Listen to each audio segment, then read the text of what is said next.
नमस्कार दोस्तों, welcome back to JD education. आशा करती हूँ आप सब बहुत अच्छे होंगे और अच्छे से अपनी प्रिपरेशन कर रहे होंगे। सो गाइस, आज हम लोग प्रोफेसर राजेंद्र सिंह, जिसको कि शॉर्ट फॉर्म में रज्जू भैया यूनिवर्सिटी के नाम से जानते हैं, आपके प्रयागराज में स्थित है, के बीएड सेकंड सेमेस्टर के थर्ड पेपर के एक नया लेक्चर की शुरुआत करने जा रहे हैं। तो गाइस, अगर अभी आप चैनल पर फर्स्ट टाइम आए हैं ना, तो प्लीज जरूर से चैनल को सब्सक्राइब करके रखिएगा, क्योंकि आने वाले समय में बीएड से रिलेटेड जितनी भी इंफॉर्मेशन होंगी, जितने भी अपडेट्स होंगे, जितने भी क्लासेस एंड ऑल, हम पूरी कोशिश करेंगे कि हाँ आप तक इजीली पहुंचा पाए। तो प्लीज जरूर से चैनल को सब्सक्राइब करके रखिएगा। एंड जिन्होंने सब्सक्राइब करके रखा है फिर तो बहुत अच्छी बात है। तो आपको जिस भी टॉपिक को, जिस भी यूनिट को एंड जिस भी पेपर को कवर करना है ना, तो आप सिंपल है कि चैनल पर विजिट करें एंड वहां से आप अपनी क्लासेस का एक्सेस कर सकते हैं। एंड हमने चारों पेपर की first, second, third and fourth है ना, सेपरेट प्लेलिस्ट भी बना करके रखी है। तो आपको जिस भी पेपर को देखना है, प्लीज प्लेलिस्ट पे जा करके वहां से आप अपनी वीडियोस देख सकते हैं, ठीक। एंड अगर अभी तक आप हमारे साथ नहीं जुड़े हैं, कहाँ पर, व्हाट्सएप एंड टेलीग्राम पे, तो गाइस प्लीज जरूर से जुड़ जाइए, क्योंकि वहीं पर ही हम अपने नोट्स की पीडीएफ्स है ना, एंड लाइक लिंक्स हो गया, क्लास की इंफॉर्मेशन, अपडेट्स एंड ऑल, सब कुछ वहीं पे शेयर करते हैं। तो प्लीज जरूर से जुड़ जाइए एंड वहां से आप इसका बेनिफिट उठा सकते हैं, इसका बेनिफिट आपको मिल सकता है। बहुत सारे लर्नर्स है, उससे जुड़ करके उनका बेनिफिट आपको मिल रहा है। तो प्लीज आई वांट कि आप भी जुड़ें और अपनी जर्नी को कंटिन्यू करें। तो आइए इसी के साथ हम लोग अपने लेक्चर की शुरुआत करते हैं। बट लेक्चर स्टार्ट करने से पहले want to say thank you all guys, because ना you guys supporting too much. Thank you so much guys, thank you so much for your love, for your support. ऐसे ही हम लोग एक दूसरे का सपोर्ट करते रहेंगे और आगे बढ़ते रहेंगे। Let's learn together and enjoy learning. तो आज का हमारा जो टॉपिक है वो क्या है? आज का हमारा जो टॉपिक है वो थियरीज ऑफ इंटेलिजेंस है ना, बुद्धि के जो सिद्धांत है उसकी थियरी है। और अभी तक हमने कल की वीडियो में देखा था कि व्हाट इज इंटेलिजेंस, मतलब बुद्धि क्या है। बिल्कुल मैं आपके सिलेबस की अकॉर्डिंग करवा रही हूँ। तो आज हम उसके सिद्धांतों की बात करेंगे। एक्चुअली गाइस, इसमें टोटल 9 से 10 सिद्धांत आपको समझाने हैं, जो आपके एग्जाम के पॉइंट ऑफ व्यू से इंपॉर्टेंट है। तो आज मैं लाइक 8 थियरीज के बारे में आज चर्चा करेंगे। बाकी की जो रिमेनिंग थियरीज रहेगी वो हम पार्ट 2 में कवर करेंगे, ठीक। तो इस तरीके से आपको क्या करना है, आपको बस अपनी दोनों ही वीडियोस को प्रॉपर वे में देखनी है। और इसी के साथ आइए अपने लेक्चर की शुरुआत करते हैं, ठीक। तो आज हम लोग पार्ट 1 कवर कर रहे हैं ना, पार्ट 1, और पार्ट 2 कल करेंगे। तो आपको दोनों ही पार्ट का वीडियो देखना है। आइए लेक्चर की शुरुआत करते हैं। बट लेक्चर स्टार्ट करने से पहले एक और अपडेट आपको देनी थी। वो अपडेट क्या है? वो अपडेट ये है कि अगर आप यूपी से बीएड करना चाहते हैं, फिर आप हमसे जुड़ करके, हमारे साथ जुड़ करके बीएड करना चाहते थे, और most welcome, please come and join. तो अपडेट यही है कि इसके लिए आपको क्या करना है, आपको जो हमारा टेलीग्राम चैनल है ना, उसको भी ज्वाइन करके रखना है। वो इसलिए ज्वाइन करना है, उसके पीछे का जो रीजन है वो ये है कि आपको सारी अपडेट्स, नोट्स, पीडीएफ्स, लिंक्स वगैरह है ना, यहीं पे शेयर करते हैं। तो आप यहाँ पे हमसे जुड़े। साथ ही साथ हमारा जो टेलीग्राम ग्रुप है, बहुत सारे लर्नर्स से जुड़ करके इसका बेनिफिट उनको मिला है, तो आप उस पर जुड़े। साथ ही साथ हमारा व्हाट्सएप चैनल है, इस पर भी जुड़ जाए। एंड अगर आप हमसे मिलना चाहते हैं तो हमने अपने ऑफिस का एड्रेस भी दे रखा है। तो जवाहरलाल नेहरू रोड, अलोपी बाग, चुंगी चौराहा, अलोपी बाग, प्रयागराज, ये हमारे ऑफिस का एड्रेस है। यहीं पर आइए और हमसे मिल लीजिए और अपनी क्वेरीज वगैरह जो भी है उसको आप सॉल्व कर लीजिए। साथ ही साथ अगर आपके पास टाइम नहीं, आप नहीं आ सकते, तो हमने 2 नंबर दे के रखा है, 991959 है ना, 9066 एंड 8090656665। तो हमने 2 नंबर दे करके रखा है। आप दोनों में से किसी भी नंबर पे हमें कॉल करके आप कांटेक्ट कर सकते हैं। इसके थ्रू क्या होगा, इसके थ्रू आपको पूरी सारी डिटेल्स एंड ऑल है ना, सब कुछ मिल जाएगी। और आपको क्या होगा, और आपको कोई लाइक कह सकते कोई कंफ्यूजन भी नहीं होगी। तो इसी के साथ आइए लेक्चर की शुरुआत करते हैं। तो आज हमें, जैसा कि ऊपर हमने देखा था कि बुद्धि का सिद्धांत ना, थियरीज ऑफ इंटेलिजेंस को देखना है। तो आइए वन बाय वन हम इसको समझने की कोशिश करते हैं। मनुष्य की बौद्धिक क्षमता को समझाने के लिए विभिन्न मनोवैज्ञानिकों ने, मतलब जो भी साइकोलॉजिस्ट ने, समय समय पर कई सिद्धांत प्रस्तुत किए। मीन्स जितने भी लाइक मनोवैज्ञानिक थे, जितने भी साइकोलॉजिस्ट थे, इन्होंने अपने अपने तरीके से इसकी प्रस्तुति करी है, इसको प्रेजेंट करा है। इन सिद्धांतों के माध्यम से यह समझने का प्रयास किया गया है कि बुद्धि का स्वरूप क्या है ना, कि बुद्धि क्या है, इसकी क्या नेचर है, इसकी संरचना कैसी है, और यह किस प्रकार कार्य करती है ना, किस तरह से कार्य करती है, क्या होता है क्या नहीं। तो बिल्कुल हम वन बाय वन सारी थियरीज को कवर करेंगे। तो आइए देखते हैं। सबसे पहले हम लोग देखते हैं, ये आपकी मेजर थियरीज में से एक आता है, ये आपकी है क्या, 2 फैक्टर थियरी ऑफ इंटेलिजेंस है ना। इसको द्विकारक सिद्धांत, अगर इसकी हिंदी हम करें ना, मैं आपको लिख के बताती हूँ, द्विकारक सिद्धांत, ये इसकी हिंदी है। ठीक, आइए इसको हम लोग देखते हैं। इट वॉज प्रपोज्ड बाई हूँ, प्रपोज्ड बाई, मैं इसको अलग अलग कलर से हाईलाइट करती हूँ ताकि आपको समझने में आसानी होगी। तो इस थ्योरी का जो प्रतिपादन था, है ना, इस थ्योरी को जो प्रपोज करा था, ये कौन थे? ये थे चार्ल्स स्पीयरमैन, है ना। और इनकी थ्योरी को जीएस, है ना, हाँ, जनरल फैक्टर और स्पेसिफिक फैक्टर। आगे हम लोग इसको देखते हैं, पहले इसको हम लोग समझते हैं क्या है क्या नहीं है।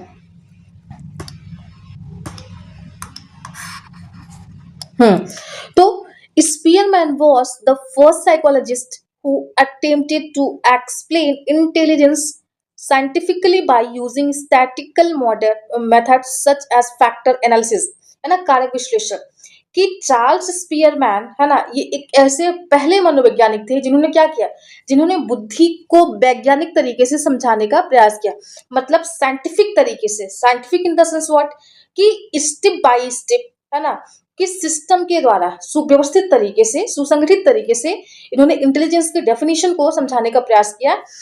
इन्होंने क्या किया, इन्होंने छात्रों के विभिन्न विषयों के परिणामों का अध्ययन किया। पहले उन्होंने क्या करा, इन्होंने जो स्कूल में पढ़ने वाले बच्चे थे जिनका एकेडमिक्स था ना, उनका क्वालिफिकेशन देखा, उसका उन्होंने प्रॉपर अध्ययन किया और पाया कि जो छात्र एक विषय में अच्छा होता है वह प्राय अन्य विषयों में भी अच्छा होता है ना। इन्होंने जब अध्ययन किया तो उसमें पाया कि एक बच्चा जो मैथमेटिक्स में अच्छा था, डेफिनेटली वो इंग्लिश में भी अच्छा था। ये इनकी स्टडी है, ये मैं नहीं कह रही हूँ, ये कह रहे हैं। ठीक, तो इन्होंने ऐसा पाया कि जो बच्चा लाइक जैसे आप क्लास 10th में 6 सब्जेक्ट पढ़ते हो, लाइक हिंदी, इंग्लिश, संस्कृत और आपका हो गया सोशियोलॉजी या फिर होम साइंस जो भी, तो इन्होंने यह देखा कि एक बच्चा जो है वो हिंदी में अच्छा था तो वो डेफिनेटली संस्कृत में भी उनको अच्छा दिखा।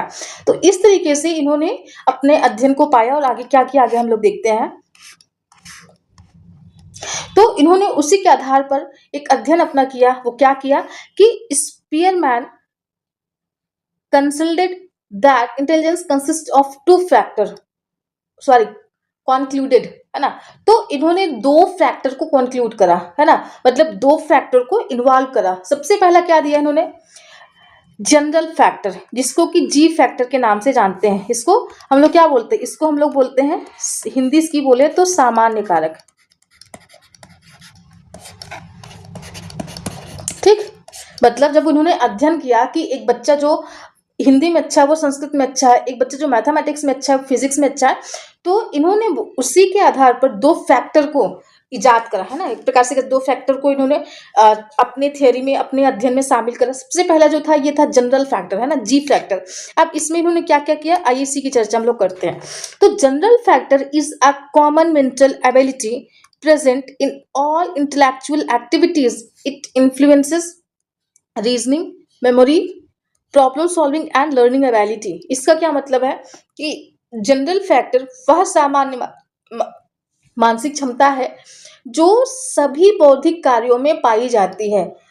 अब होता क्या है कि जो आपका ये जनरल फैक्टर है ना, आपके जितने भी स्पेसिफिक फैक्टर है उसमें उसको लाइक एक प्रकार से उस सब में जनरल फैक्टर पाया जाता है। आगे भी इसको हम समझेंगे तब बताते हैं आपको, है ना। और तर्क, स्मृति, समस्या समाधान तथा सीखने की क्षमता को क्या करती है, प्रभावित करती है। फॉर एग्जाम्पल, एक छात्र गणित में, विज्ञान में और इतिहास, इन तीनों में अच्छा है तो इसका अर्थ क्या है, उसका जनरल इंटेलिजेंस अच्छा है। जैसे अब मैं बात करती हूँ, अगर हम बात करते हैं मैथ्स की, अगर हम बात करते हैं साइंस की, अगर हम बात करते हैं हिस्ट्री की, तो डेफिनेटली तीनों अलग अलग पेपर है ना, है, तीनों अलग अलग सब्जेक्ट है, तीनों अपने अपनी स्पेसिफिक है, बट वो बच्चा इन तीनों में ही अच्छा है तो कहीं ना कहीं यहाँ पे भी जी फैक्टर, है ना, और यहाँ पे भी जी फैक्टर और यहाँ पे भी, तो हर जगह पे ये जी फैक्टर कॉमन है और ये स्पेसिफिक फैक्टर है। आगे इसको देखते हैं और अच्छे समझ में आएगा। और जो दूसरे इन्होंने फैक्टर डिराइव करा या फिर दूसरा फैक्टर इन्होंने इन्वॉल्व करा, इंक्लूड करा, वो क्या था, स्पेसिफिक फैक्टर, जिसको कि इन्होंने विशिष्ट कारक का नाम दिया, विशिष्ट कारक। ठीक, अब इसमें क्या होता है कि specific factors are abilities required for particular tasks और सब्जेक्ट, टास्क और सब्जेक्ट। इसका क्या मतलब है कि जो स्पेसिफिक फैक्टर होता है ये किसी विशेष कार्य के लिए आवश्यक क्षमता होती है। जैसे अगर आपको स्विमिंग करनी है तो आपके अंदर वो स्पेसिफिक क्षमता होनी चाहिए, स्पेसिफिक एक कैपेबिलिटी होनी चाहिए। अगर आपको मैथमेटिक्स पढ़ना है तो आप के लिए कैलकुलेशन का अच्छा वो होना चाहिए। अगर आपको लिटरेचर पढ़नी है तो आपके पास ग्रामर की और साहित्य को समझने की अच्छी क्षमता होनी चाहिए, तो वो कहीं ना कहीं स्पेसिफिक होता है। बट जो सबको समझना है, जो सबको लर्न करना है, वो जो सब में कॉमन है वो आपका जनरल फैक्टर है। ठीक, फॉर एग्जाम्पल कोई छात्र गणित में बहुत अच्छा है लेकिन संगीत में कमजोर हो सकता है। इसका अर्थ यही है कि उसकी जो कैपेबिलिटी है वो मैथमेटिकल को समझने की अच्छी है। जैसे हम लोग पीजी करते हैं ना, पोस्ट ग्रेजुएशन, तो हम किसी एक सब्जेक्ट में करते हैं, लेकिन उस पोस्ट ग्रेजुएशन में जो समझने की क्षमता होती है, जो हम पहले से पढ़ के आए होते, लाइक 10th 12th ग्रेजुएशन में, तो और फिर पीजी में भी समझने की जो क्षमता होगी सब्जेक्ट को, वो कहीं ना कहीं जनरल फैक्टर होगा। इस तरीके से उन्होंने जनरल और स्पेसिफिक फैक्टर को क्या करा है, इजाद करा है। अब इसका एजुकेशनल इम्प्लीकेशन क्या है, ये है कि शिक्षक को छात्रों की जनरल इंटेलिजेंस और स्पेशल टैलेंट दोनों पर ध्यान देना चाहिए, ताकि शिक्षा में इंडिविजुअल डिफरेंसेस को ध्यान में रखना आवश्यक है। फिर उनकी जो इंडिविजुअल डिफरेंसेस है ना, उसको हम ध्यान में रख सकते हैं। अब इनको किस बात पर क्रिटिसाइज करा गया था, किसको, चार्ल्स स्पीयरमैन को, कि केवल बुद्धि को दो कारकों तक सीमित करना बहुत सरल दृष्टिकोण माना गया। बाद के मनोवैज्ञानिकों ने कहा कि बुद्धि में कई स्वतंत्र क्षमताएं पाई जाती है। जैसे आप आगे चल के देखेंगे, आप आर्थर जेनसन की, आप उनको देखेंगे, ईएल थॉर्नडाइक की, है ना, जो थ्योरी है। फिर ऐसे बहुत से ऐसे साइकोलॉजिस्ट हैं जिन्होंने बोला कि दो नहीं कई सारे फैक्टर्स, मल्टी फैक्टर्स मिलकर के हम बुद्धि को, मतलब बुद्धि का निर्माण होता है। लेकिन इन्होंने जो बताया है, ये टू फैक्टर थ्योरी के नाम से हम लोग जानते हैं। एक तो आपकी जनरल होगी और दूसरा आपका स्पेसिफिक फैक्टर। आई होप आपको समझ में आया होगा। और इन्होंने 1904 में दिया था, मीन्स 1904 में। अब नेक्स्ट हम लोग चलते हैं multi factor theory of intelligence.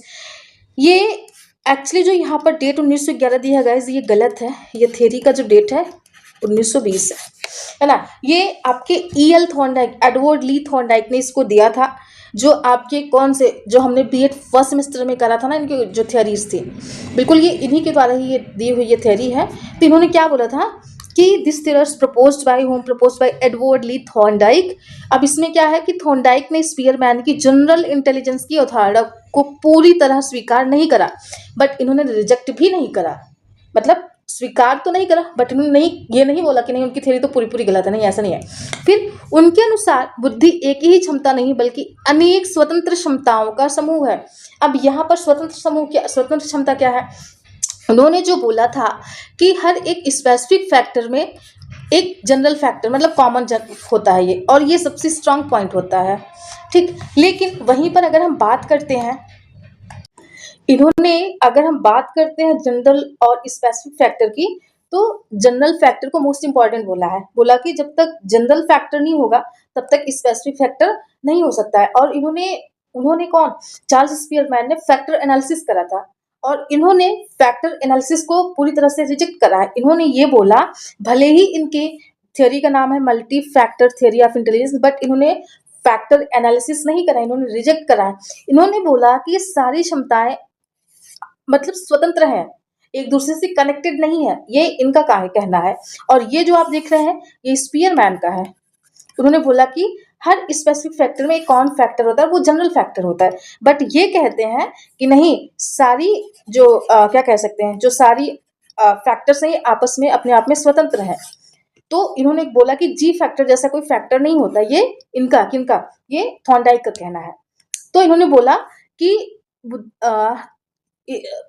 बल्कि अनेक स्वतंत्र क्षमताओं का एक क्या है, ये समूह है। फिर आगे क्या होता है कि थॉर्नडाइक ने बुद्धि के 3 प्रमुख प्रकार बताए हैं। मतलब इन्होंने 3 प्रकार से बताया कि एक व्यक्ति में 3 प्रकार की इंटेलिजेंस पाई जाती है। सबसे पहला अब्स्ट्रैक्ट थिंकिंग, मतलब मूर्त बुद्धि, एक प्रकार से कह सकते हैं, मूर्त नहीं अमूर्त, अमूर्त बुद्धि। तो इसमें क्या बोला कि इन्होंने ability to deal with ideas, symbols and concept, की विचारों, शब्दों और प्रतीकों की जो समझने की क्षमता होती है, वो हम भी समझते हैं, आप भी समझते हैं, हर कोई समझता है। तो ऐसा इनका मानना है कि ये हमारी एब्स्ट्रैक्ट इंटेलिजेंस होती है। फॉर एग्जाम्पल, गणितीय समस्याओं को हल करना, वैज्ञानिक सिद्धांतों को समझना, ये कहीं ना कहीं ये एब्स्ट्रैक्ट थिंकिंग के कारण होता है, ऐसा इनका थॉर्नडाइक का मानना है। ठीक, ऐसा इन्होंने बताया। फिर नेक्स्ट हम लोग चलते हैं, नेक्स्ट क्या इन्होंने दूसरा बताया था, दूसरा क्या था, मैकेनिकल इंटेलिजेंस। ये हम लोग एडवर्ड ली थॉर्नडाइक जो बताया ना, उनके प्रकार को हम लोग समझ रहे हैं। ठीक है ना।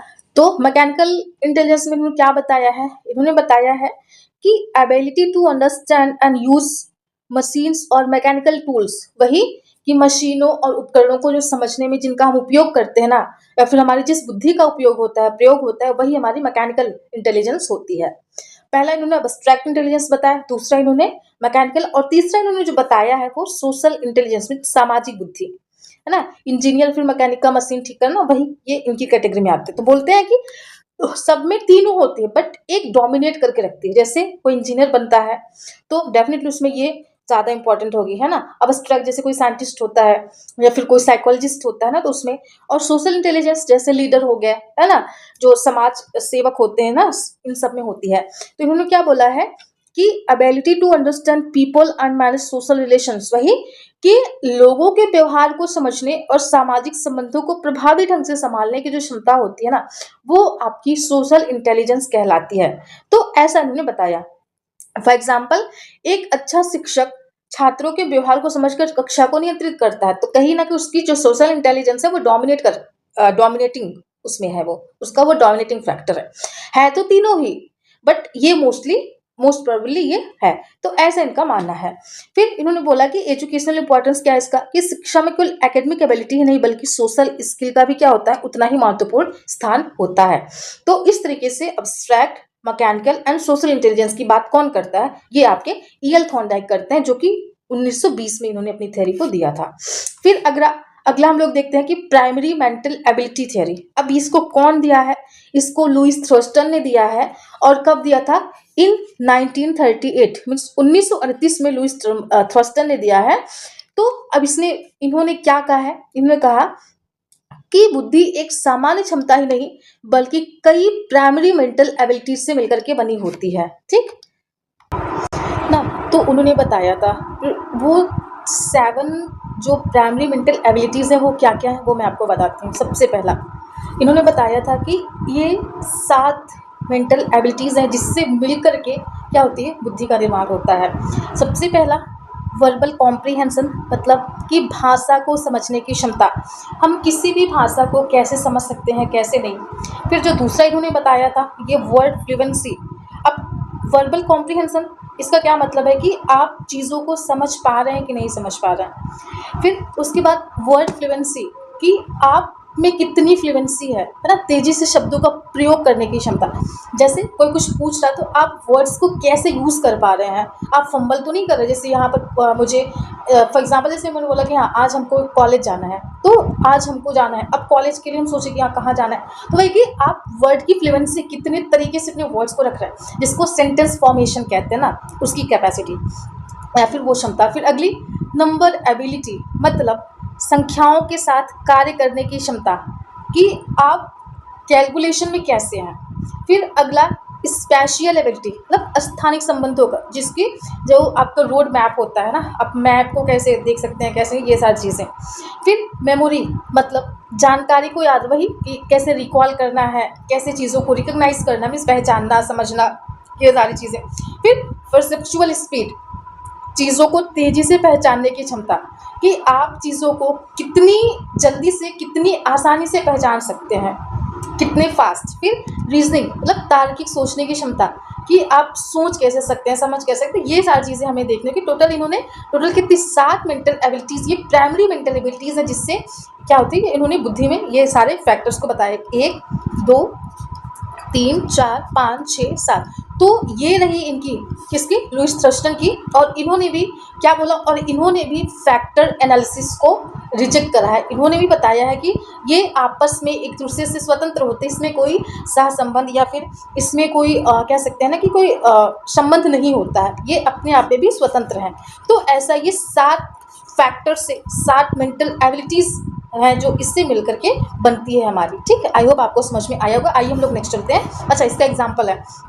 अब इसमें एग्जाम्पल क्या है कि एक छात्र क्या करते हैं, भाषा विषयों में बहुत अच्छा हो सकता है लेकिन गणित में कमज़ोर हो सकता है। इसका है मतलब क्या है कि उसकी जो वर्बल एबिलिटी है वो स्ट्रांग है बट उसकी न्यूमेरिकल एबिलिटी वो अच्छी नहीं है।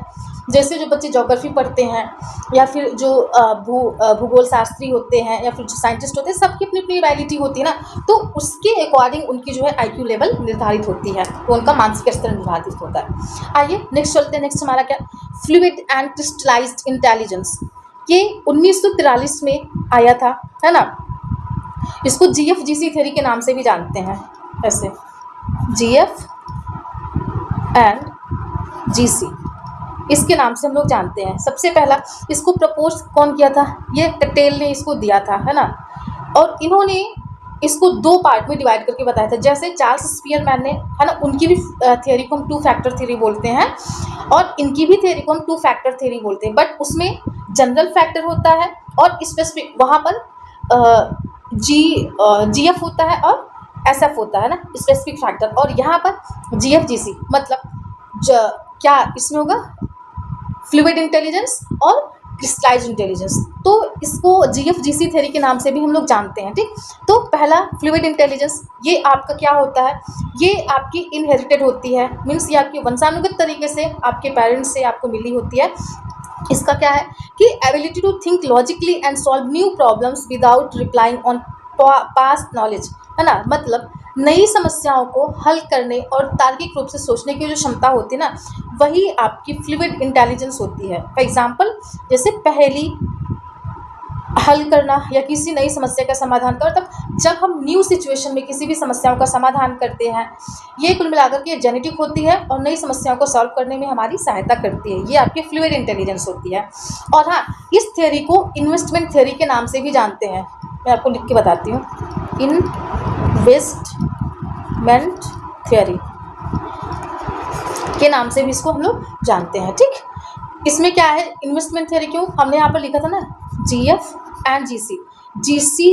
GF जो होते हैं वो इन्वेस्ट करती है अपने आप को किस पे, GC पे, कि वो ये आपका इनहेरिटेड होता है, वंशानुगत होता है, और इसको हम वातावरण से सीखते हैं। तो इसके इन्वेस्ट होने से क्या होती है, ये धीरे धीरे बढ़ती है, जो आपकी क्रिस्टलाइज्ड इंटेलिजेंस होती है, ठीक। आइए हम लोग नेक्स्ट चलते हैं। नेक्स्ट वही क्रिस्टलाइज्ड इंटेलिजेंस। अब इसका क्या मतलब है, इसका मतलब मैं आपको बताती हूँ कि knowledge and skill required through education experience, वही ना कि यहाँ पर GF इन्वेस्ट होती है इस पे GC पर, है ना। तो इसलिए इसको इन्वेस्टमेंट थ्योरी कहते हैं। और ये ट्रेनिंग एंड एक्सपीरियंस के थ्रू, मीन्स ये इन्वायरमेंट में, इस वातावरण में बढ़ती है, ऐसा। फिर ये शिक्षा और अनुभव से प्राप्त होता है। फॉर एग्जाम्पल, इस शब्दावली का ज्ञान, इतिहास या भूगोल का, तो ये सारी चीजें आती हैं कि क्रिस्टलाइज्ड इंटेलिजेंस में। फिलहाल आपको इतना डीप करने की जरूरत नहीं है, जो साइकोलॉजी के बच्चे होंगे उनके लिए ज्यादा इंपॉर्टेंस होता है, but you guys have to only clear your exam. अगला हमारा क्या है, अगली जो थ्योरी आती है वो स्ट्रक्चर ऑफ इंटेलेक्ट मॉडल, है ना। ये structure of the intellect model, ये है कि ये स्ट्रक्चरल थ्योरी है किसकी, इंटेलिजेंस की। 1959 में कौन दिया था, it was proposed by JP Guilford, है ना। इसको गिलफोर्ड ने दिया था। कब दिया था, 1959 में। इसमें इन्होंने 3 क्या बताए हैं, 3 इन्होंने डायमेंशंस बताए। ये भी मल्टी डायमेंशनल थ्योरी है। सबसे पहला ऑपरेशन, दूसरा आपका कंटेंट, और जो तीसरा था आपका प्रोडक्ट्स है। अब अगर देखा जाए तो ऑपरेशन में mental process such as thinking, evaluation, है ना, एंड रिमेम्बरिंग, कि ऑपरेशन में क्या होता है कि हम सोचते कैसे हैं, कैसे इवैल्यूएशन करते हैं, फिर कैसे इसको याद करते हैं। वहीं पर अगर हम बात करते हैं कंटेंट की, तो information on which mental process operates, कि हमारा जो मेंटल प्रोसेस होता है वो कैसे ऑपरेट होता है, इसकी बात करते हैं। और प्रोडक्ट में कि result by product mental operations, मतलब कि अब उनका रिजल्ट कैसा आएगा, कैसे उसको हम प्रोडक्ट बना सकते हैं, फिर उसको उसकी उपज कैसे कर सकते हैं, किसी भी वर्ड को, किसी भी थ्योरी को, या फिर कुछ ऐसा। तो सबसे पहला आपका क्या होगा, सबसे पहला ऑपरेशन, फिर कंटेंट, फिर प्रोडक्ट। तो इस तरीके से यहाँ पर ये 150 दिए हैं, ये तो ठीक है। सबसे पहला इसमें 120 फैक्टर थे, फिर 150 आए, बट इसमें 180 फैक्टर है टोटल। अभी का जो है 6 × 5 × 6 है ना। तो कुल मिलाकर के 180। ये जो मैंने 180 लिखा है ना, इसमें ऑपरेशन के 6 फैक्टर उन्होंने बताया है, कंटेंट के 6 बताया है, और प्रोडक्ट के 6 बताया है। तो कुल मिलाकर के 180 फैक्टर उन्होंने बताया है। और इन्होंने पहले तो बोला कि आपस में ये कोरिलेटेड नहीं है, बट बाद में इन्होंने बताया कि नहीं, ये एक दूसरे से आपस में क्या है, कनेक्टेड है। तो इन्होंने भी फैक्टर एनालिसिस करा था। टोटल 180 इन्होंने फैक्टर्स बताए थे। ये भी मल्टी डायमेंशनल थ्योरी है। अब अगली हम लोग देखते हैं कि मल्टीपल इंटेलिजेंस थ्योरी, ये किसकी है? ये हार्वर्ड गार्डनर की है। ठीक, तो अब इनका हम लोग देखते हैं, ये 1983 में आई थी। तो गार्डनर ने कहा कि बुद्धि एक नहीं बल्कि इसके कई प्रकार होती है, फिर कई सारे फैक्टर्स से मिलकर के हमारा जो इंटेलिजेंस है वो बनता है। ठीक, तो सबसे पहला क्या है इसमें इंटेलिजेंस, किसमें इन्होंने कितने टाइप्स बताए? टोटल 8, बट वर्तमान में 9 हमें देखने को मिलते हैं। सबसे पहला लिंग्विस्टिक इंटेलिजेंस है ना, भाषाई बुद्धिमत्ता। फिर लॉजिकल मैथमेटिकल इंटेलिजेंस, जो लिंग्विस्टिक की भाषाओं को सोचने समझने की क्षमता जो होती है, जैसे हिंदी हो गया, संस्कृत हो गया, जर्मन हो गया, फ्रेंच हो गया, तो अलग अलग भाषाओं को जो समझने की हमारी क्षमता होती है। कोई कोई होता बहुत अच्छा होता है भाषाओं में, कोई कोई होता नहीं अच्छा होता, जैसे लेखक कवि, इन सब की इसमें चर्चा हम लोग करते हैं। फिर लॉजिकल मैथमेटिकल इंटेलिजेंस है ना, जो कैलकुलेशन वगैरह में होते हैं, जैसे बैंकिंग वगैरह की जो एग्जाम की प्रिपरेशन करते हैं उनके बच्चे के लिए होती है, मतलब ये डोमिनेट करती होती तो सब है, बट एक कोई होती है जो लाइक कह सकते हैं ना कि वो उसमें डोमिनेट करके रखती है। फिर अगला जो है वो क्या है? वो म्यूजिकल इंटेलिजेंस है, जो सिंगर वगैरह होते हैं उसमें पाई जाती हैं। फिर बॉडीली काइनेस्टिक इंटेलिजेंस, जैसे जो बॉडी मूवमेंट के लिए, जैसे स्पोर्ट पर्सन हो गया है ना, और आपकी जो रनर वगैरह जो स्विमिंग वगैरह करते हैं ना, उनसे रिलेटेड होती है। फिर अगला स्पेशल इंटेलिजेंस, यानी कि जो जगहों के बारे में समझते हैं, जो मैपिंग वगैरह की, जो भूगोल वगैरह पढ़ते हैं बच्चे, उससे कि मैप को कैसे समझा जाए, रोड मैप वगैरह जो सारी चीजें होती हैं। फिर इंटरपर्सनल इंटेलिजेंस, हम अपने आप को कैसे समझ पाते हैं। फिर इंट्रापर्सनल, कि हम एक दूसरे के साथ लाइक एक गुड कम्युनिकेशन कैसे हो सकता है, जैसे एक काउंसलर हो गया है ना, या फिर एक प्रकार से कह सकते हैं जो रिपोर्टर वगैरह होते हैं वो कैसे कम्युनिकेट कर सकते हैं। फिर अगला नेचरिस्टिक इंटेलिजेंस, जो पर्यावरण विद्वान होते हैं, वह नेचर के बारे में, प्रकृति के बारे में जानना समझना। तो ये इन्होंने टोटल कितनी 1 2 3 4 5 6 7 8, तो टोटल इन्होंने 8 बताई थी। बट अभी एक और है जिसको एग्जिस्टेंशियलिज्म है ना, तो इन्होंने जो बताई एग्जिस्टेंशियलिज्म,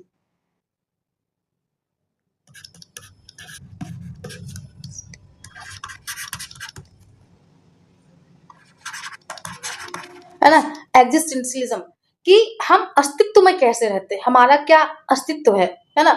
जो एक आपने साइकोलॉजी में सुना होगा कि एक आपके वो है जॉन लॉक है शायद, उन्हीं का ही कोटेशन है कि कोगिटो एर्गो सम, कि I think therefore I am, है ना, कि मैं सोचता हूँ इस वजह से मैं हूँ।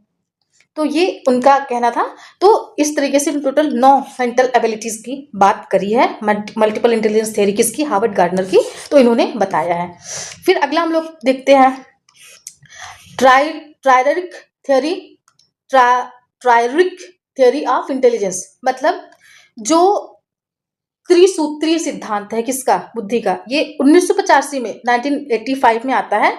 ये रॉबर्ट स्टोनबर्ग के द्वारा प्रपोज करा गया था। ठीक, तो इन्होंने क्या बोला है, हमारी 3 इंटेलिजेंस होती है, जिसको फर्स्ट एनालिटिकल इंटेलिजेंस, दूसरा आपका क्रिएटिव इंटेलिजेंस, तीसरा आपका प्रैक्टिकल इंटेलिजेंस।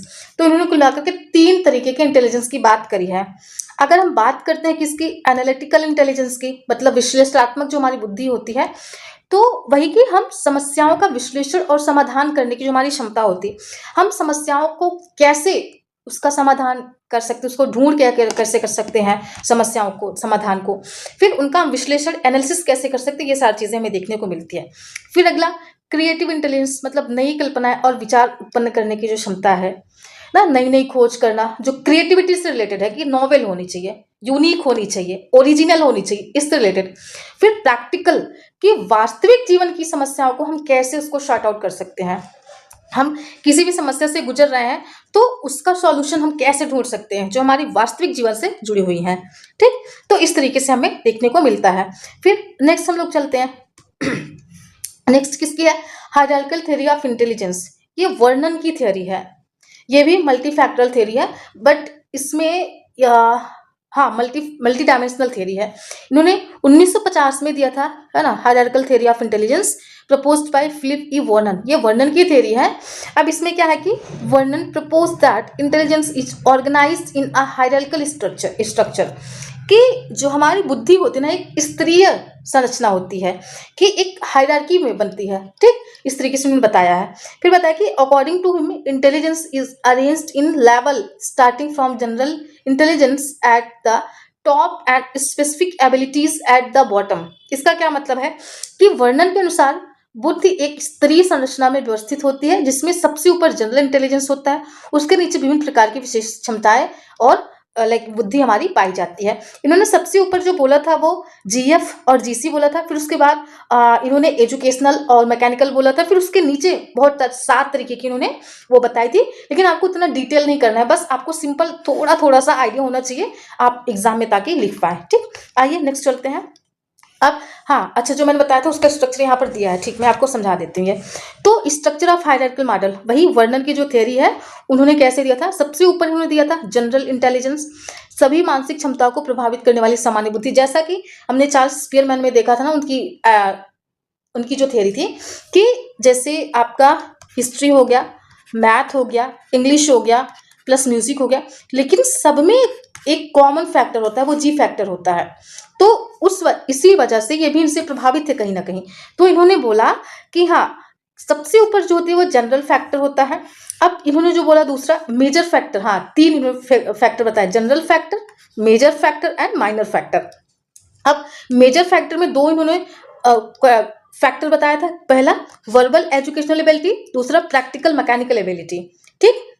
और जो लास्ट वाला इन्होंने बताया था, हाँ, जो उन्होंने लास्ट बताया था उसमें क्या क्या है, उसमें mathematical ability, linguistic ability, mechanical, और इसमें नीचे भी दिए गए हैं, वो मैं आपको बताती हूँ। देखिए ये स्पेसिफिक एबिलिटीज इन्होंने टोटल 6 या 7 बताई हैं, वो यही है general intelligence, academic ability, mathematical, algebra skill, है ना। तो अलग अलग तरीके की स्किल की उन्होंने बात करी है। तो इस तरीके से हमने वर्णन की हायरार्की थ्योरी देखी। अब इसमें क्या है आगे कि शिक्षा में छात्रों की जनरल एबिलिटी और स्पेशल टैलेंट दोनों को विकसित करना चाहिए, विभिन्न विषयों में डिफरेंट एबिलिटीज को पहचानना आवश्यक है। तो ये सारी चीजें हमें देखने को मिलती हैं। फिर ये रहा आज का लेक्चर। आई होप, चूंकि इसका कंक्लूजन हमने नहीं बताया इस वजह से कि ये गाइस आपका पार्ट 1 है, अभी पार्ट 2 में भी कुछ थ्योरीज हैं वो रिमेनिंग रह गई हैं, उसको भी हम क्या करेंगे अभी हम आपको नेक्स्ट वीडियो में बताएंगे। और आपको सेकंड पार्ट देखने से पहले फर्स्ट पार्ट को जरूर से देखना है। तो it's all about for today. आपको लाइक करना है, कमेंट करना है, शेयर करना है, चैनल को सब्सक्राइब करके बेल आइकन को प्रेस कर देना है ताकि सबसे पहले आपको अपडेट्स मिल सके। So it's all about for today, we will meet in next video. तब तक के लिए अपना ध्यान रखिएगा। Thank you so much guys, thank you so much, lots of love, God bless you all, stay blessed and काम।